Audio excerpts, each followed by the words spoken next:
One of the features of this voice in our head is that it seems like our very own voice. That's the first illusion to be seen through. Just take a moment to do some inquiry. Where do your thoughts come from? Can you find a you that these thoughts are happening to? They're happening within your body-mind, but are you your body-mind? Are your thoughts ones you'd like to have? Who is it that likes or doesn't like these thoughts?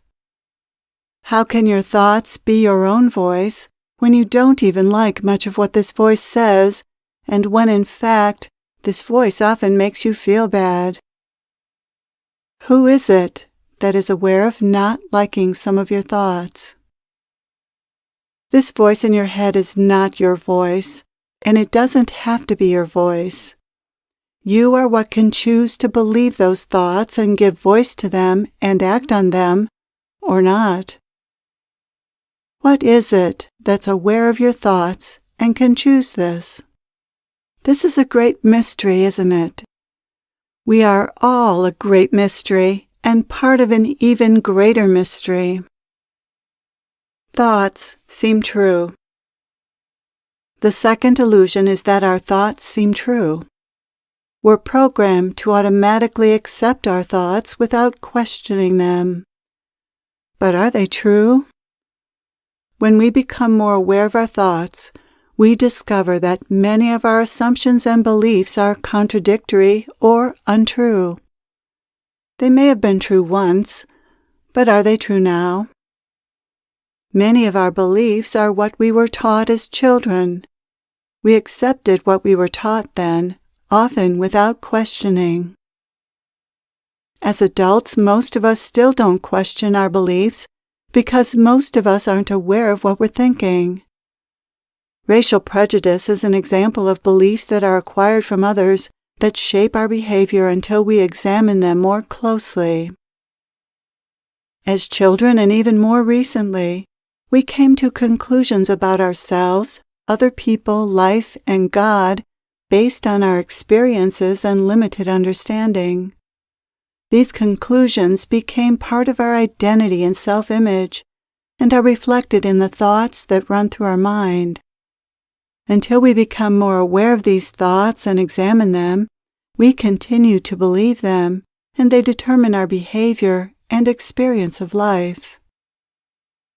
For example, if your father left your mother when you were young, you might have concluded that he didn't love you, that you were the reason your parents divorced, that men can't be trusted, that you'll never be happy, or any number of other understandable but false conclusions. These conclusions determine how you feel about yourself and others, and therefore how you interact with others. We automatically believe our thoughts, beliefs, assumptions, conclusions, and desires, and let them guide our behavior. But how has this worked for you? Since what the egoic mind says and what it drives us to do is inconsistent and often contradictory or untrue, when we listen to it, we're left confused and constantly changing our mind or following a course that's unfulfilling. For true guidance, we have to turn to something deeper than our egoic mind. Thoughts seem more important than they are. Another illusion is that our thoughts seem important. Notice how much more important your thoughts seem than they actually are. They have a weight about them that captures our attention. This is one of the ways the egoic mind keeps us involved with it, by making thoughts seem very important, as if we must pay attention to them to be safe and happy. But their importance is an illusion. For example, how important is the thought, "I need to remember to get milk"? If this thought didn't seem so important, then forgetting the milk wouldn't seem like such a big deal when it happens. We often get really mad at ourselves or others over relatively small things that go wrong. Why do these things seem so important? Important to whom? Many of the things that go wrong in our day, according to our egoic mind, are pretty minor. They just seem important at the time. Our thoughts are, in a sense, magnified, and we take this magnification as the truth. We believe the level of importance our thoughts give to things.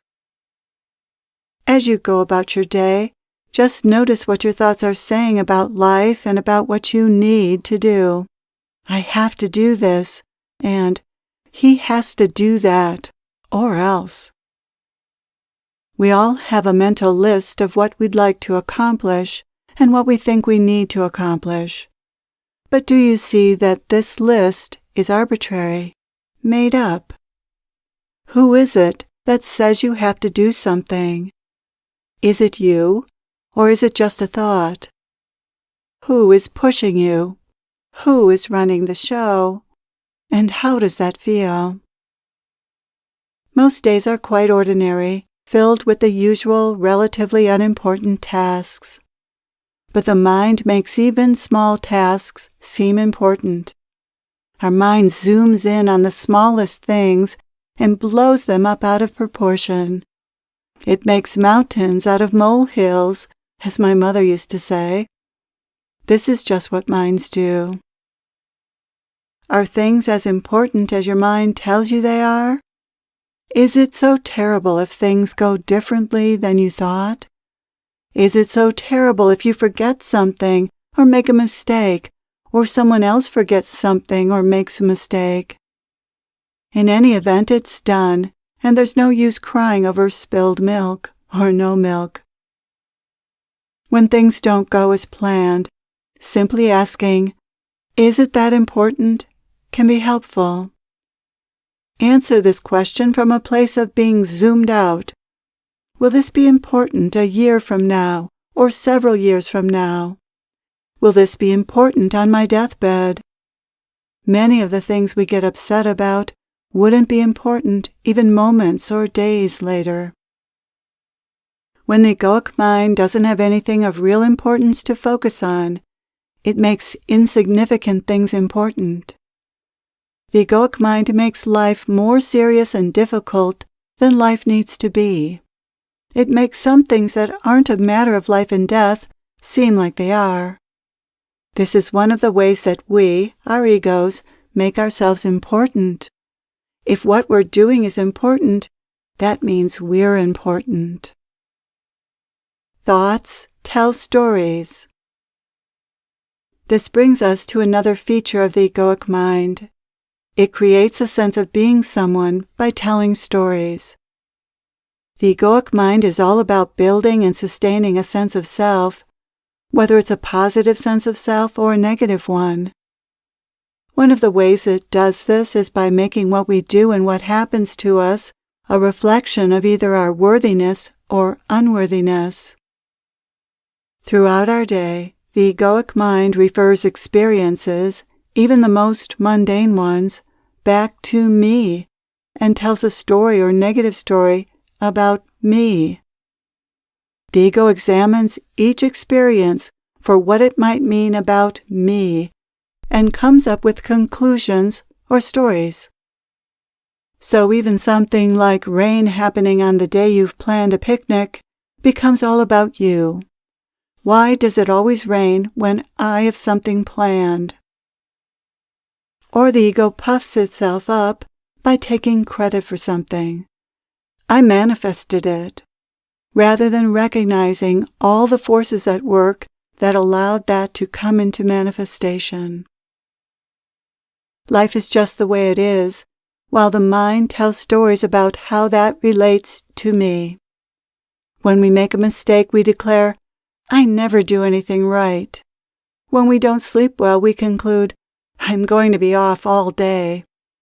When we spill something on our shirt, we call ourselves names. "I'm such a slob." Making a mistake, not sleeping well, and spilling things are common occurrences for everyone, but our egoic mind makes them mean something about us personally, usually something negative. One of the main ways we create stress is by telling stories about events, when events are just events. Something happened, period. What if we just let that be the way it is? Notice the tales the egoic mind tells. It is a liar. It makes up stories. Once you know someone is a liar, do you keep believing that person?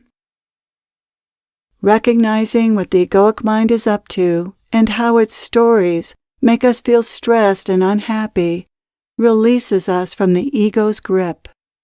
Seeing this is not believing. The antidote to the stress and suffering caused by the egoic mind is letting everything be as it is. A mistake happens. Let that be as it is, because it is. You forgot something. Let that be as it is. You spilled something. Let that be as it is. You lost $100,000 in the stock market. Let that be as it is, without telling a story about it. It happened, period. Any story that we add on top of what simply happened doesn't change a thing. All our stories do is put a spin on what happened, which usually results in stress and unhappiness. Why bother? The ego bothers because telling stories is how it maintains the sense we have of being somebody who's lacking and at war with life. Telling stories is how the ego is maintained. But you are not the ego. You are not the voice in your head, so you don't have to agree with its rendition of life. Thoughts tell a story of lack. This brings us to another feature of the ego, which is a sense of lack. We're programmed to focus on what's missing and to overlook or minimize what is here. It's the old glass is half empty syndrome. From the standpoint of the ego, you're never good enough, life is never good enough, and other people are never good enough. We can't change this programming, but the more aware we are of it, the less power it has to affect how we see life. We can learn to see life through other than the ego's eyes. How does it feel to be lacking, for life to be lacking, for others to be lacking? Much of our stress comes from feeling this sense of lack, particularly a sense of lack within us. The feeling of unworthiness or that something is missing in our life is often at the root of excessive busyness and striving, and therefore at the root of stress.